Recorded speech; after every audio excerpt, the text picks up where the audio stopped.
तू भेटशी नव्याने या मालिकेचा कालचा म्हणजे 3 डिसेंबरचा रिव्ह्यू तुम्ही ऐकत आहात.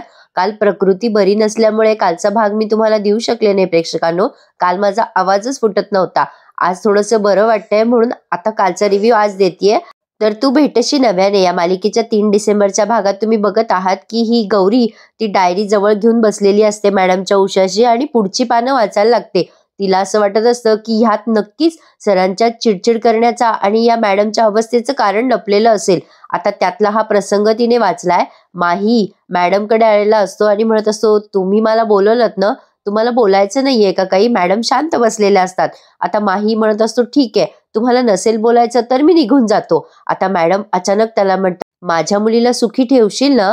आता हा त्यांचा प्रश्न ऐकून अचानक माही खूप मोठा धक्का बसतो माहीला. मग आता मॅडम म्हणतात, तुला धक्का बसला ना? मी असा प्रश्न का केला ते? खरं तर मी आतापर्यंत तुझी परीक्षा घेत होते.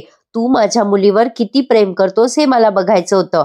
माहीला हे सगळं खूपच आश्चर्यकारक वाटतंय. पण ना प्रेक्षकांनो, मलाही असं वाटतंय की मॅडम काहीतरी फसवताय माहीला. पण आता बघा, मॅडम पुढे म्हणतात, अरे मी परीक्षा घेत होते की तुझं तिच्यावर प्रेम आहे की तिच्या पैशावर. असे प्रेमवीर बरेच असतात रे आजकाल. जेव्हा खरी परीक्षा द्यायची वेळ येते ना, तेव्हा ते हातपाय गळतात. मला बघायचं होतं की तू तुझ्या प्रेमासाठी कुठल्या लेवलपर्यंत जाऊ शकतोस आणि तू या परीक्षेत पास झाला बरं का. अरे मी खूपच वाईट वागले रे तुमच्याशी. रणवीला मी प्रेशराईज केलं, तुला धमकवायचा प्रयत्न, हा सगळा त्या परीक्षेचा भाग होता. पण एनिवेज अभिनंदन तुला, तू या परीक्षेत अगदी व्यवस्थित पास झालायस. आता माही म्हणतो, हे तुम्ही खरं बोलताय?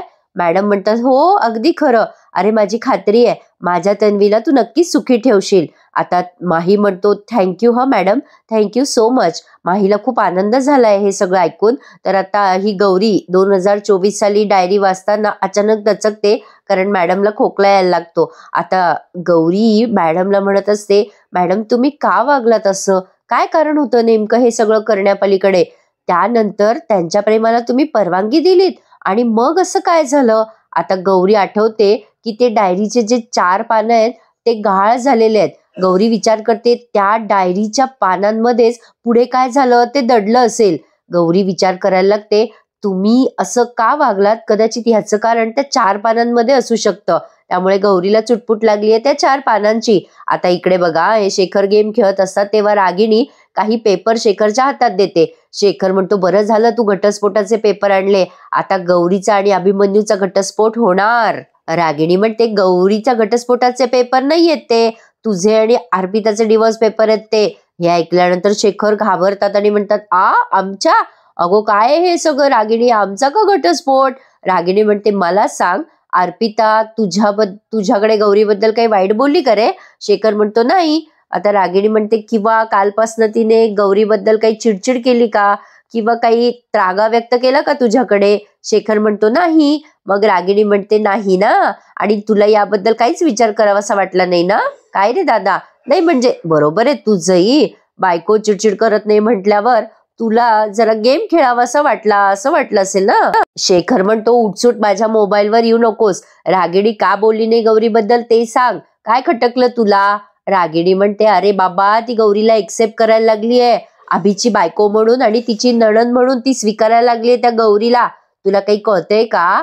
ते म्हणजे तुझी ही अशीच वेळ येणार आहे लोकांकडे बघत राहण्याची. याच्या त्याच्या तोंडाकडे बघत राहा तू. कोणी पैसे देतं का, कोणी खायला देतं का? ती गौरी आहे ना गौरी, आता ती या घराची मालकीण होणार आहे. तुझं जे स्वप्न आहेत ना, हे घर तुझ्या नावावर करून घ्यायचं, ते स्वप्नच राहणार आहे. शेखर आता टेन्शन मध्ये आलेत आणि म्हणतात, मला टाइम मशीन मध्ये बसवून पुढे नको नेऊ सर रागिणी. या सगळ्यात माझ्या आणि अर्पिताच्या घटस्फोटाचा काय संबंध आहे? रागिणी म्हणते, अरे तुला डिवोर्स द्यावाच लागणार अर्पिताला. शेखर म्हणतो, अगं पण का? रागिणी म्हणते, मी सांगते म्हणून. शेखर आता म्हणतात, अगं पण. रागिणी म्हणते, अरे दादा, तू तुझ्या बहिणीसाठी अर्पिताला जर डिवोर्स दिलास तरच गौरी अभिमन्यूला डिवोर्स देईल. अरे गौरी घराला जोडून ठेवणारी आदर्श सून आहे ना दादा. तुझ्या बहिणीसाठी काही केलंस तू तरच अभि त्याच्या बहिणीसाठी करेल ना. काय रे दादा, तुझ्या बहिणीसाठी करणार ना तू हे सगळं? आता शेखर घाबरलेत. रागिणी ब्लॅकमेल करायला लागते, करशील की नाही करशील, बोल. आता शेखर म्हणतात, हो करील करील. गौरी आता अभिमन्यू सरांकडे आली आहे आणि त्यांना म्हणते की तुम्ही मला शिकवणार होतात ना कॉलेज सोडल्यावर घरी बसून, पण तुम्ही मला शिकवत नाही आहात, तसंही प्रेमाचा आणि शिकवण्याचा काहीही संबंध नाहीये. तुम्ही माझ्यावर प्रेम करावं ही तुम्हाला बळजबरी नाहीये. आता अभिमन्यू सर तिचं जरा शांतपणे ऐकतात आणि मग तिला शिकवायला सुरुवात करतात. आता म्हणतात की त्या दिवशी आपण भारतीय साहित्य क्षेत्राबद्दल बघितलं, म्हणजे साहित्याबद्दल बघितलं, असं काहीतरी तिला चॅप्टर शिकवताय. अभिमन्यू सर गौरीला म्हणत असतात की आता आपण पाश्चात्य साहित्य प्रकाराकडे वळणार आहोत.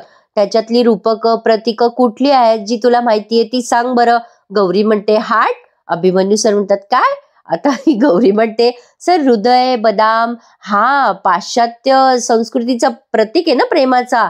आता अभिमन्यू सर म्हणतात पाश्चात्य संस्कृतीमध्ये फक्त काय हार्टच असतं का? गौरी म्हणते मी कमी वाचले ना सर त्याबद्दल. अभिमन्यू सर म्हणतात हे बरं माहितीये तुला, पाश्चात्य संस्कृतीमधल्या साहित्याचा सगळ्यात फेमस प्रकार म्हणजे ट्रॅजेडी. त्याच्याबद्दल बोलूयात आपण.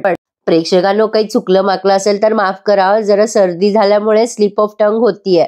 तर आता अभिमन्यू सर तिला शिकवत असतात तेव्हा गौरी त्यांच्याकडे सतत बघत असते आणि तिची तंद्री लागलेली असते. आता गौरीची एवढी तंद्री लागते की तिला अभिमन्यू सर असे फुग्याचे हार्ट देतात असं फील व्हायला लागतं. म्हणजे ती दिवसाढवळ्या स्वप्न बघायला लागली अभिमन्यू सरांचे. आता हे रोमॅन्टिक तर वाटलं पण जरा फनी वाटलं. अभिमन्यू सर तो फुगा घेऊन असा धडधड करतोय असं खुणवतात गौरीला आणि तो फुगा तिला देतात. आणि आता गौरी जरा लाजते, मुरडते. अभिमन्यू सर आता तिच्या हाताला असं जवळ घेऊन तिला म्हणजे हाताला असं कुरवाळतायत, असं तिला दिवसा उजेडा स्वप्न दिसतंय. आता ती एकदम दचकते कारण अभिमन्यू सर तिच्यावर ओरडतात, काय ग गौरी, काय चाललंय तुझं? लक्ष आहे ना मी काय शिकवतोय ते?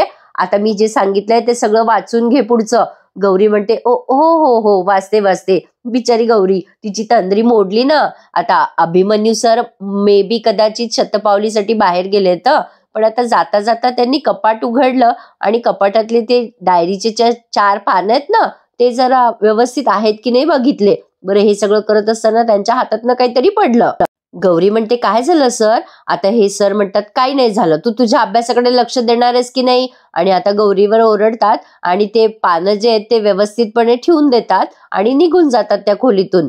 गौरी त्यांना विचारतेस की कसली पानं आहे? सर म्हणतात तू अभ्यासाकडे लक्ष दे, माझ्या पर्सनल गोष्टीकडे लक्ष नको देत जाऊ. पण आता अभिमन्यू सर गेल्यानंतर गौरी चान्स घेते लगेच आणि ते दरवाजा लावून घेते आणि कपाटातली ती जी 4 पानं आहे ना ती हातात घेते. आता त्यातलं एकच पान तिच्या हातात आलंय प्रेक्षकांनो आणि ते पान तिने वाचलंय आणि त्या पानामध्ये माही आणि तन्वी या दोघांचा एक रोमॅन्टिक सीन आहे जो गौरीने वाचलाय. तर आता गौरी ते पान पुढे वाचत असते. त्यात लिहिलेलं असतं, त्या पानांवर सुरुवातीला लिहिलेलं असतं की त्या दिवशी आम्ही जे केलं ते करायचं डेअरिंग कसं झालं हे आम्हाला कळलंच नाही. आता हे तन्वी लिहितीये बरं का माहीसाठी आणि या दोघांचं सीन त्यांनी दाखवलाय. आता तन्वी आणि माही दोघे मेणबत्ती भोवती फेऱ्या मारतात. तन्वी सध्या तरी आपण हेच करू शकतो, मेणबत्तीच्या राज्यामध्ये तुझ्या माझ्या पुरतं लग्न, राजा राणीचं, इतर प्रजांसाठी नंतर लग्न.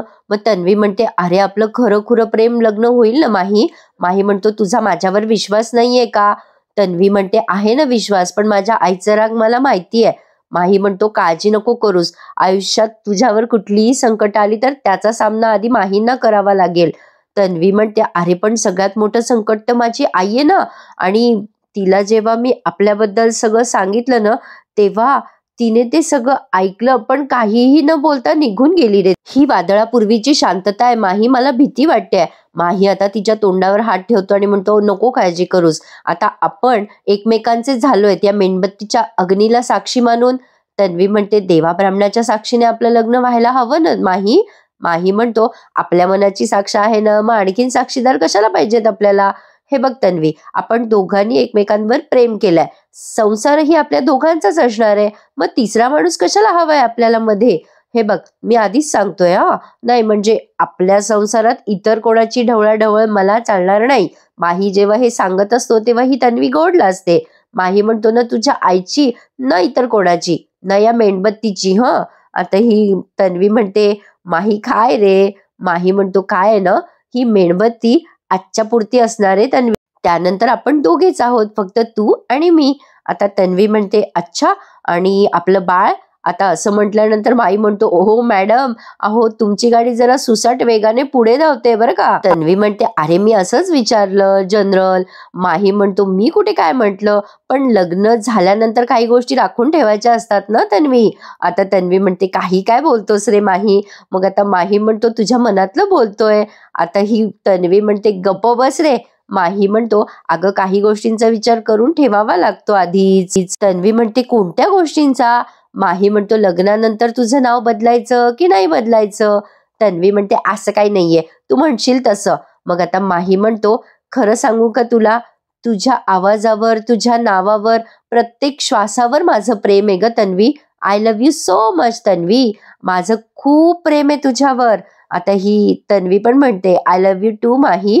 आणि आता माही असं त्या मेणबत्तीला दाखवत म्हणजे बघा हा, तन्वी त्याला पूर्ण नाव घेऊ देत नाही हा. आता तन्वी म्हणते, माही माझं म्हणजे आपलं लग्न झाल्यावर मला तुझ्याच तोंडून माझं पहिलं नाव ऐकायचंय, त्यामुळे तू ते आता म्हणू नकोस बरं. आता माही तिला अगदी रोमॅन्टिक होऊन म्हणतो, जशी तुमची आज्ञा मलिकाय मेणबत्ती. असं म्हणून दोघेही एकमेकांकडे बघून हसतात. आता गौरीने तो सगळा सीन त्या डायरीच्या पेपरवर वाचलाय. आता ती हसते आणि म्हणते, अय्या मलिकाय मेणबत्ती. आता तू तन्वी शिरीष गाडगीळ. आता खरंच आता तन्वी त्याला म्हणते, काही गोष्टी लग्नानंतर राखून ठेवूयात ना, नाव घेऊ द्यायचं असतं ना. म्हणजे माहीने लग्नानंतरचं पूर्ण नाव घेतलं असतं तर मला कळलं असतं माही खराखुरा कोण येते. आता गौरी विचार करायला लागते, कदाचित पुढच्या पानांवर माहीचं पूर्ण नाव लिहिलेलं असेल का. आता ही पानं कोणी फाडली असतील आणि का फाडली असतील. कदाचित सर मॅडमला ही डायरी वाचून दाखवत असतील का, आणि मॅडम पॅनिक झाल्यावर त्यांनी डायरी फाडली असेल का. नाही नाही, अभिमन्यू सर सुद्धा रागाच्या भरात पानं फाडूच शकतात. काही असो, पुढे काय झालं याचा तो छडा मला लावावाच लागेल, नाहीतर ही तन्वी आणि तिची डायरी आणि तो तिचा माही मला काही रात्रीचं झोपू देणार नाहीत. मग आता गौरी सहज विचार करते, पण तन्वी नाही, म्हणजे तुझ्या भावना मी समजू शकते. म्हणजे लग्नानंतर नवऱ्याचं नाव लागल्यानंतर किती छान वाटतं ना, जसं माझं लागलंय, गौरी अभिमन्यू राजशिर्के. मिसेस गौरी अभिमन्यू राजशिर्के असं म्हणते ती आणि स्वतःशीच लाजायला लागते. तर कालचा भाग त्यांनी खरंच खूपच छान दाखवला प्रेक्षकांनो, पण आता मध्येच एक धमाका दाखवलाय त्यांनी. या गौरीला कळून जातं की अभिमन्यू सरच. गौरी विचार करत असते की अभिमन्यू सरांच्या तोंडूनही मला माझं नाव ऐकायला आवडेल, पण लवकरच अभिमन्यू सर आमचं नातं स्वीकारतील असं ती विचार करते. आता या अभिमन्यू सरांना ठसका लागलेला असतो नाश्ता करताना. आता हे शेखर म्हणतात, दादा हळू, पाणी वगैरे देऊ का. अभिमन्यू सर म्हणतात, नाही रे, एवढं काही झालेलं नाहीये. का, काय झालं. तर आता हे शेखर जरा टेन्शन मध्ये असतात हा. रागिणी सुद्धा समोरच बसली आहे. आता शेखरला काहीतरी बोलायचंय या अभिमन्यू सरांशी. शेखर म्हणतात, दादा थोडं बोलायचं होतं मला तुमच्याशी. अभिमन्यू सर म्हणतात, बोल ना मग. आता हा सीन खूप फनी दाखवलाय हा. शेखर म्हणतो, दादा कसं आहे, माझ्या आणि अर्पिताच्या लग्नाला 18 वर्ष पूर्ण झाली ना. अभिमन्यू सर म्हणतात, अरे वा, अभिनंदन. त्या दिवशी मी तुला अभिनंदन केलं ना, नाही म्हणजे तू विसरला असशील तर पुन्हा करतो अभिनंदन. आता शेखर म्हणतात, नाही असं कसं विसरलो मी, नाही नाही, लक्ष होतं माझं त्या दिवशी, तुम्ही मला अभिनंदन केलं, पण मॅडमचा घोळ झाला ना त्या दिवशी. नाही म्हणजे मला असं म्हणायचं होतं की एवढी वर्ष संसार टिकवणं सोपी गोष्ट नाहीये ना, नाही का. म्हणजे कसं संसार टिकवण्यासाठी खूप कॉम्प्रोमाइज करावे लागतात दादा. आता यांना नेमकं काय बोलायचंय ते काही कळे ना अभिमन्यू सरांना. ते म्हणतात, एकमेकांना समजून घ्यावं लागतं, सगळं कठीण असतं ना दादा. सगळं एकाच्या हातात नसतं ना दादा, 2 चाकं असतात ना, ती नीट चालवावी लागतात. मग आता अभिमन्यू सर गंमत करत म्हणतात, गाडी बिघडली तर बदलून टाकायची, नाही तर गॅरेज मध्ये टाकायची. त्या गाडीचं बिल आलं की ते माझ्या खात्यात टाकून द्यायचं, नाही का, मी देतो पैसे पुढचे. काय रे शेखर, काय म्हणतोस. आता शेखर लगेच डोक्याला हात मारून घेतात. ही रागिणी खालून लाता मारत असते त्या शेखरला. आता ही गौरी म्हणते, दादा चहा घ्या. आता अभिमन्यू सर म्हणतात, गौरी तू सुद्धा नाश्ता करून घे. गौरी म्हणते, हो मी बसते, पण जरा चहाचं पाहते आणि मग नाश्ता करते. मग आता शेखरला काही कळेना काय बोलावं. रागिणी सारखी सारखी त्याला खालून टॉर्चर करत असते, म्हणजे बोल बोल म्हणून. आता हे अभिमन्यू सर म्हणतात, काय म्हणाला होतास रे शेखर मगाशी लग्नाचं, काय रे काय झालं? शेखर म्हणतो काही नाही दादा, काही नाही, पोट बिघडलंय माझं बहुतेक, मी आलोच आलोच असं म्हणून शेखर तिथून पळ काढतात. शेखर गेल्यानंतर गौरी या रागिणीला म्हणते, मॅडम तुम्हाला काही हवंय का? रागिणी तिच्याकडे रागाने बघते, खुन्नस देऊन निघून जाते ती. तर आता गौरी तिथे असलेले ते घटस्फोटाचे पेपर बघते. आता शेखरने तिथेच पेपर ठेवलेले आहेत आणि त्यावरती वाचते की अरे देवा, शेखर दादा आणि अर्पिता ताईंचा घटस्फोट, हे काय नवीन. आता गौरीने ते वाचले, पण नेमके तेव्हा अभिमन्यू सर सुद्धा नाहीयेत. आता बघूयात प्रेक्षकांनो या डिवोर्स पेपरचा पुढे काय धिंगाणा होतो ते. आणि हा भाग त्यांनी संपवलाय. आता पुढच्या भागात आपण बघतोय अभिमन्यू सर जरा कासावीस झालेले असतात. आता गौरी म्हणते, सकाळी तुम्हाला जे सापडत नव्हतं ते बघतायत का? अभिमन्यू सर चिडून म्हणतात, नाही काय ग, तुझं काही कामधाम नाही आहेत का? तुला काय करायचं तर कर ना बाई. आता लगेच ही गौरी म्हणते, हे बघत होतात का तुम्ही? नाही म्हणजे तुम्हाला काही सांगायचं नसेल तर नका सांगू. माही असं म्हटल्यावर अभिमन्यू सर घाबरतात ना गौरीला बघून. म्हणजे गौरीला सत्य कळलंय, अभिमन्यू सरच माही असल्याचं. अभिमन्यू सर आता गौरीला तन्वीबद्दल खरं खरं सांगतील का? हे ऐकणं इंटरेस्टिंग ठरणार आहे प्रेक्षकांनो. तर असा होता कालचा भाग. सॉरी, काल रात्री मी देऊ शकले नाही, पण आज डिटेलमध्ये दिलाय. आवडल्यास लाईक करा आणि चॅनलला सबस्क्राईब करायला विसरू नका. आज रात्री वेळेवरती तर कसा वाटला हा आजचा भाग मला कमेंट करून नक्की कळवा. भेटूयात आज रात्री पुन्हा एकदा. तोपर्यंत धन्यवाद.